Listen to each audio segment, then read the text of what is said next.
What do you get when you cross a four-leaf clover with poison ivy? A rash of good luck.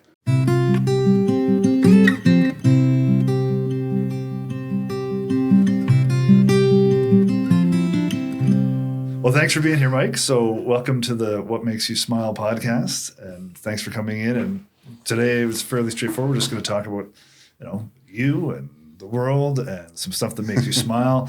Obviously to start Short with, podcast. We'll be here all day.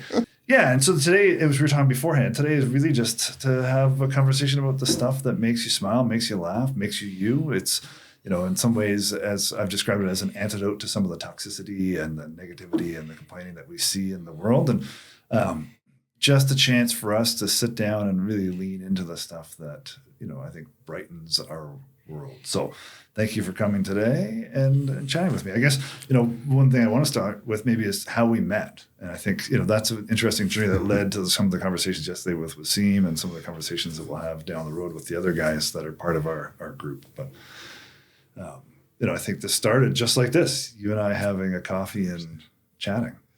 Yeah, I can recall we were both part of a committee, and I think wonderful people are in that room, networking, wonderful. But I think like a lot of committees, the best stuff happens outside of, right? It's the networks, it's the people you meet. You and I connected, and you had said, I really want to do something around housing homelessness to help. What can I do? It's one of the things that I wanted to say today was thank you for, for being such a great guy, but also for keeping me honest and giving me a hard time. No, I mean, if you can't count on your friends to give you a hard time, then who can you count on, right? I mean, I think you're right. Like it starts like that, but I think that when you start connecting with people and you want to spend more time, it's usually a common set of values. You have a common set of values, I think. You're a huge community guy. You're a kind person. And since then, we kind of collected these different people. One of them you've spoken to already, Wasim Jara, just same kind of thing. Met him at some community event. And usually I like to think I'm one of the best dressed in the room. Again, that's subjective to what I think. But and I saw this guy who was better dressed, as he always is. And so, that sparked a conversation and beyond the clothes, just like community champion, let's start chatting, became friendship, right? You start playing things like pickleball and things you never thought you'd do, embarrassing yourself, right? Yeah, so you don't know. And those common values of a group of people that you're not always going to agree, but you respectfully disagree and challenge each other, like you said, which is great to push each other and do that. And it's all respectful. This is pretty cool because I agree with you. As you get older, it is a little tougher, I think, to make friends because when you're kids, you're just like, you're beside me in class. You want to be friends or whatever. Like that's just how it happens. And we get a little more guarded as we get older, so that doesn't happen, right? So it's usually through work or some kind of common volunteer purpose or something. Yeah, and this is the hard part of this podcast is my brain's going crazy trying to come up with some way to sort of talk about Wasim's clothes and the fact that he still shops in the kids department. Yeah, they're a little snug. They're a little snug, but to each their own. I think you don't pay tax on children's clothing, so he's saving a bundle. He's not here today, so this is helpful. We can talk about these things. But here's the thing: people listening, we would say that to his face. And he would laugh. Yeah, so absolutely. Yes. Yeah, and I think that, those coffees, and, one of the things we talked about early on when we get together for coffee was this idea of the salon, like getting people together and talking about, how do you solve some problems or just find some common goals together. And, it's evolved into this group of guys that get together every month or 6 weeks or so. And sort of, it's interesting to learn from everybody and see the roles that everybody plays in their communities and sort of becoming that. One of the things that we've had the opportunity to watch is you sort of developing into this comedian. And I want to talk about this because, to me, that takes a lot of courage. As you know, I'm a musician and I've played in bands and played live for 35 years. And I only a couple of times ever played on my own. And it was really frightening just to do a solo show. I can't imagine, but I always had a guitar or something else to stand behind. So let's talk about that a little bit. Like what started that journey for your interest in it? Which is interesting. So I do a lot of public facing stuff through work. But if you would ask me, would you rather give a speech to 10,000 people or would you rather work a room of 50? I'd rather give the speech. I'm pretty good in doing that. I can almost block out the crowd, and it's not like they're not there. And it is this kind of blackout weird thing. But work in a room, you can't do that. Quite often, I think as I'm now 53, and over the years I've done enough like testing through employment stuff, whatever, where they're like, you're red, yellow, green, whatever it is, these different things. And what I didn't like about that is sometimes people try and box you in and be like, oh, you're a gold, so everything has to be organized, or you're this or that, so you can't be. And I always said to press, like, it's not that you can't be, it's just, it's harder for you. It's not natural, right? So it's not natural necessarily for me to work a room, but it is my job, so I do it, and I hope I do it well. I can act my way through it, but my anxiety level, like the best feeling is stepping out of that exit and like, okay, I'm good. Right now I can take off, right? And do that. But I think, so for me, this journey into going on stage and doing this, it's something I admire. So I watch a lot of it and I'm like, oh, that's like brilliant. And they did this and they hit this note. And, when you watch it, and I thought, I wonder if I could pull that off. I wonder and I've seen comedians talk about that and watch some documentaries around it. And my family, probably about 10 years ago, when I talked about doing it, they got me, I think it was like Stand Up for Dummies or something. And I'll be honest, I didn't read it because I'm like, that's not really my learning style. It's like to pick up and do from a book. So I put aside. And then, I don't know, I'm always just trying to push myself a little bit, right? So like I look at school. And this is not like, I just wasn't a natural in university sitting in a lecture. And it was hard. So I started working full time, but I knew that doors were going to be shut in my face because I didn't have a degree. It didn't matter how good I was at a job. At some point, there'd be a qualification that I would be kicking myself. So I pushed myself to do it. And it was hard. And this is before cell phones. There was a time before cell phones. And I would sit in the front row because you're right eye to eye with the prof. So it's really hard to screw around or not focus. So I forced myself to do it. 8 years, and I'm not a doctor, BA, but 8 years of just part-time. And then when that ended, I would always I got to go back to school because now this is stale. And I got to go back and do something, like just push myself a bit. And I got to be honest, every time I do it, I immediately regret now I got to, no, I don't want to do this. And then I do it. I'm really happy I did. And so this was no different. It was finally, I had looked at it. There was always some excuse. We're going away. So, I have the surgery, whatever it might be, I'm going to miss. And then finally I had this window and I just signed up. And then again, immediately regretted oh man. And I had made this financial commitment to take this course. And then you get up there and it is a rush. Right? To get up there and do that because you're right, you're on your own.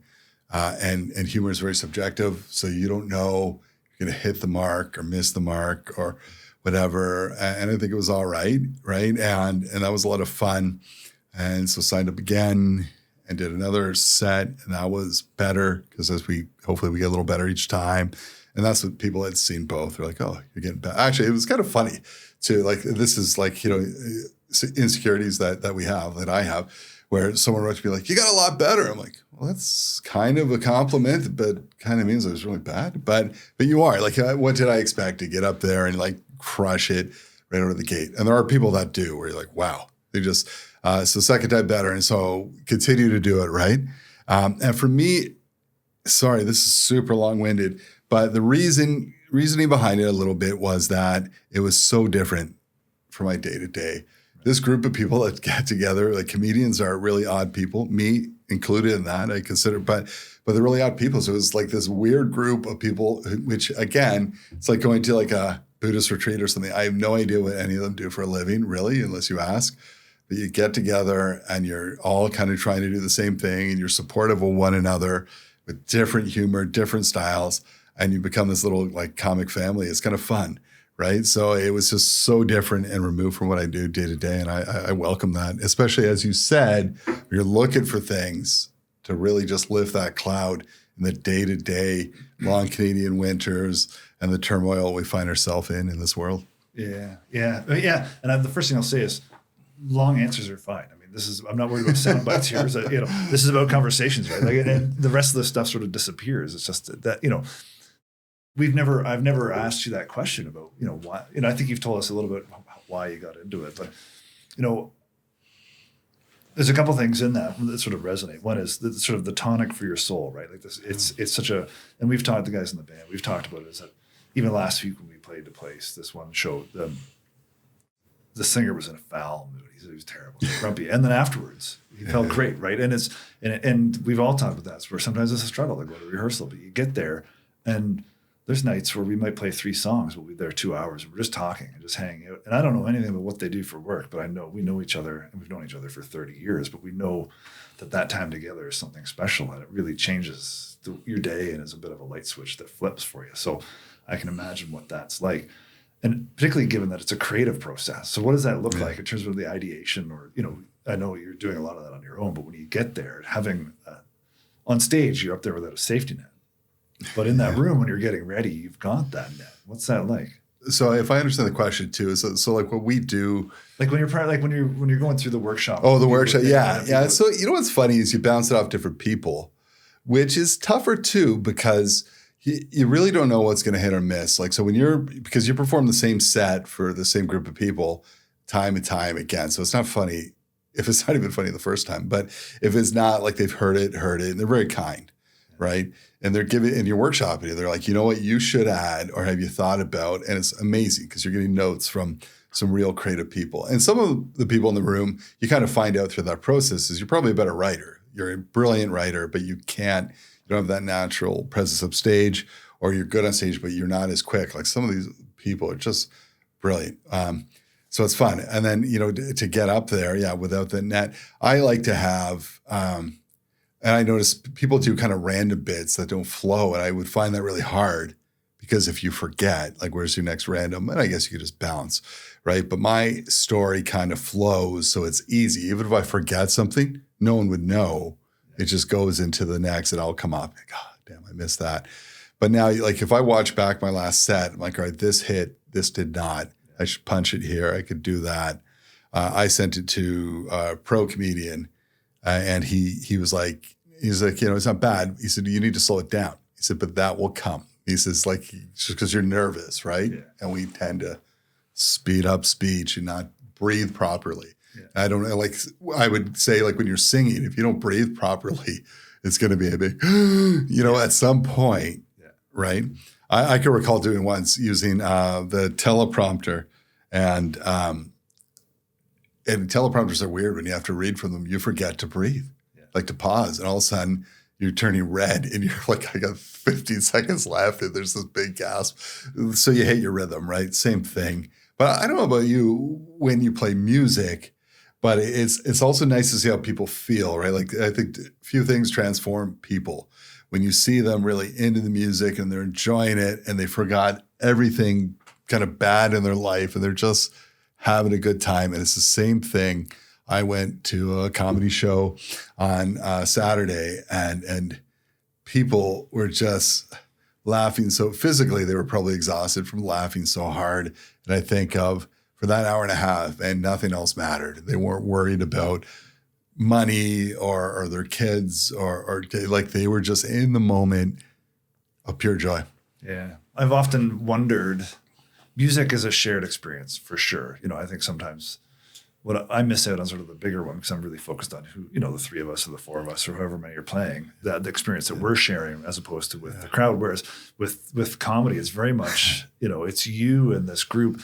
And I'm always amazed anytime I go to a comedy show of just how good you feel afterwards, because you've had this communal experience of laughter. Laughter is such a joyous feeling, and it's a physical thing. It's a sort of metaphysical thing. It's a spiritual thing, in ways that I don't know that music necessarily always transcends all of those things. No.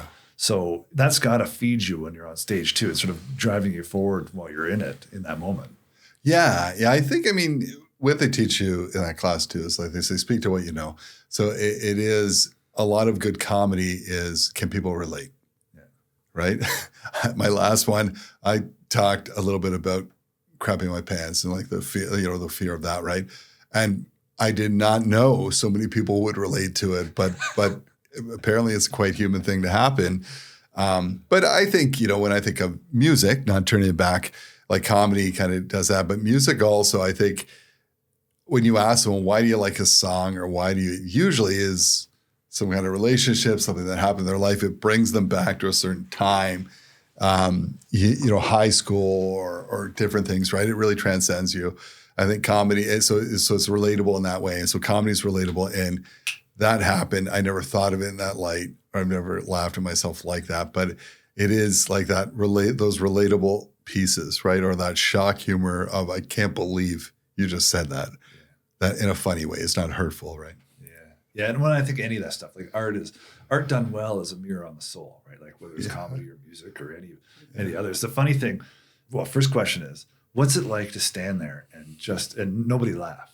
Like that scares the hell out of me. and I mean, you haven't had that, but to me, that's the nightmare. It's just like to say something like, why is it called stand-up comedy? And, I've never seen anybody do sit-down comedy or something stupid like that. And everybody's just like, you know what? I think that's it's such a big fear. That's all of us when you go up, whether you say it's not like it.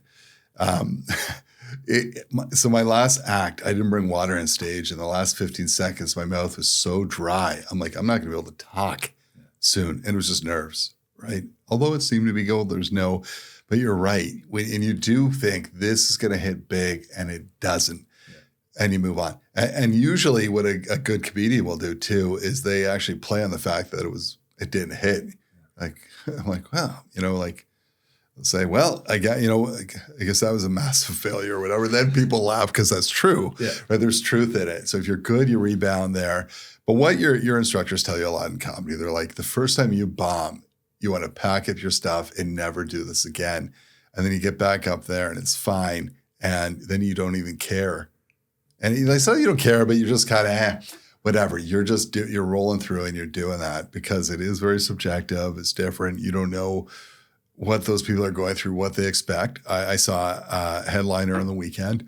Wasn't really my style. But I admire the art. It's like listening to music it's not really my music, but man, like this person is still really good. Like this person was really smart, and I got it. It just wasn't the style that I love. But I still respected it, where my partner, Sylvia, did not. She just like, this is not funny. She's pretty blunt. She's not fun. This is not funny.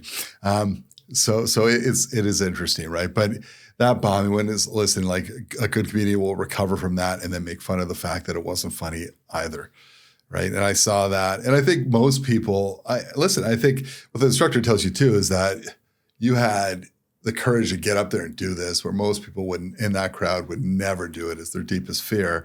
So they respect the fact. I think we were pretty safe in that environment, but I think if you go, touring across the nation, there will be some spots where you're like, whoa, this wouldn't hit. If your act is not 100% clean, and then you have to clean it, and that's part of your, like, it's tougher for tough. Very few comedians are funny to everyone, and there are some that transcend like that, and those are the greats, right? Yeah. I don't know. I mean, that's my hat's off to you. And we've talked about it as the group of guys, like just that we admire that you've done this. And for those that are listening, and well, two things for those that are listening: if you don't find this funny, then that's really on you. Maybe I'll use whatever whatever the comedians do. And the other piece is that your comedy name is Drake Michaels, so if you get it to anybody's listening, and hopefully somebody's listening, because otherwise it's really just for the two of us. And I don't have a lot of expectations for what's going to come out of this, but come see Drake Michaels or listen to Drake Michaels. Yeah, check it out, the real Drake Michaels on Instagram. You'll see a few clips if I can get them to work. So social media is hard for us as we get older. So I guess at this point, I'm going to flip it around a little bit. Talk about what are some of the things that make you smile. We talk about things that I think bring us both joy, but what makes you smile? Recently, we have had the great pleasure, Sylvia and I, we have a grandchild. And man, I'm telling you, like, you could have the worst day of your life, and if you see him, you smile. Like, it's just that pure innocence that when a baby smiles, if you don't smile back, you're a bad human. You're just a bad person. I don't know, but like maybe you're going through something. But to me, that makes me smile every time. We go over there, even if like where, Sylvia said, we got to go where we have to and I'm in a rush and I'm like, I just want to be lazy or do whatever. And we go see Nicholas is his name right away. I'm so glad I'm there, right? He's just the best. And he's like a year old, so he's not doing a ton of stuff, but anything he does is just a joy. When he starts cracking up and again, so he thinks Sylvia's the real comedian in the family. She is hilarious to him. I don't know why, but grandma makes him laugh. And to me, that sound of baby laughter, which is really funny, is the best, right? So that's one thing that makes me laugh. And just my family. I think we grew up with my mom, super sarcastic, my brother, super sarcastic. I think we probably hide behind our true emotions because of, we'd rather laugh than cry. But yeah, I think family is a constant sense of joy and laughter for me and my friends too. I mean, as you know, we get together as our group too, and it is it's not for the weak of it just, we're taking shots at each other and they're all without bad intentions, right? But if you can't make fun of your friends and yourself, who can you make fun of? Well, I was going to ask you to rank us in terms of who's funniest as a group, but maybe we'll save that for another time. Yeah, I mean, and one of the on the grandkids thing, it probably won't be too long till we're at that point, and I always worry, am I going to be able to really care enough? But I think you do, right? Because my dad will remind me that grandchildren are your reward for not killing your own kids. So I think when the time does come, I'll be just so thrilled that I've managed to get to that point. It is really the best, right? Because I mean, the joys of parenthood, but you never stop worrying, right? Of being a parent, even when they're adults. My kids are adults now. It's tough. But as a grandparent, going over, you have a great time, and then it's you leave, right? So it's the best kind of gig in the world. And you want to be there for your kids to support. And listen, I am a bit, but Sylvia's like a freaking hero. She's there all the time and she loves it. And it's brought her new purpose and whatever. And me too. I mean, it's just, again, if you're having a bad day, that is the tonic right there. Or if you're having a good day, even, it makes it even better. He's the best, right? And I think we have 2 other daughters and maybe there'll be more, but this has brought huge joy and less worry than kids, awesome. Right? So yeah, it's pretty cool.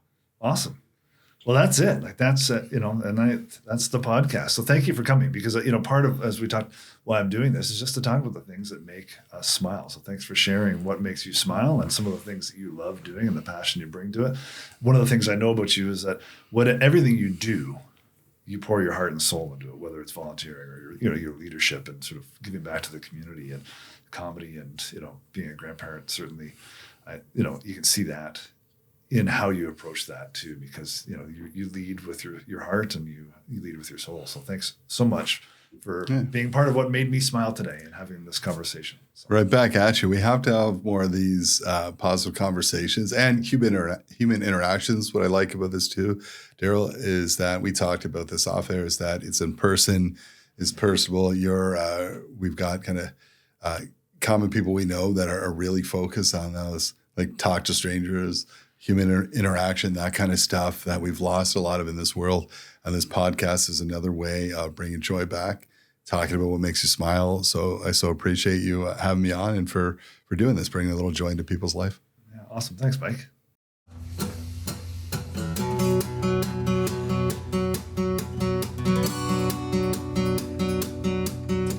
Been trying to get to Nebraska to meet my lover on the plains. He's been busy riding